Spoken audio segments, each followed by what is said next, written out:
Kai Sotto versus RJ Abarrientos dito sa B-League mga idol. Yokohama versus Shinsu Brave Warriors. Parehong hindi pasok sa starting 5 ang ating mga kababayan.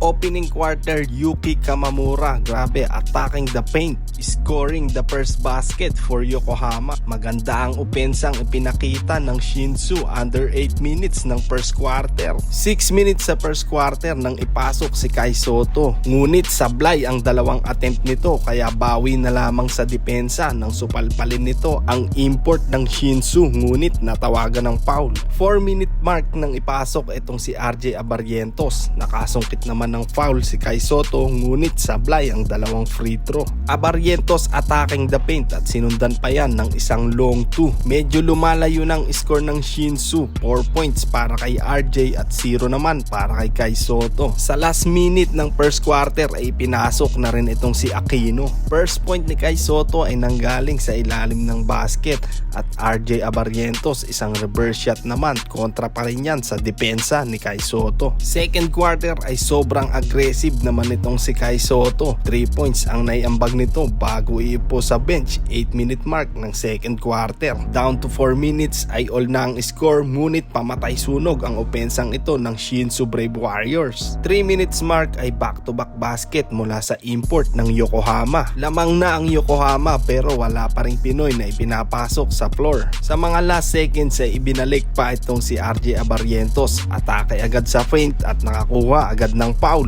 Last 12 seconds ay nakakuha pa ng buzzer beater itong si Kai Sotto. Long layup, hindi umabot si RJ Abarrientos. End of first half, lamang na ang Yokohama 45-39. Kai Sotto 7 points and 6 rebounds. RJ Abarrientos 9 points, 2 rebounds and 2 assists. Sa pag-uumpisa ng fourth quarter ay foul trouble naman ang inabot ni Kai Sotto. Buti na lang ay nandyan si Kawamura para magbuhat ng opensa dito sa Yokohama. Last 1 minute ay umapoy ang opensa ng isa sa mga best point guard sa Japan. Sa huli, panalo ang Yokohama 81-71 ang final score.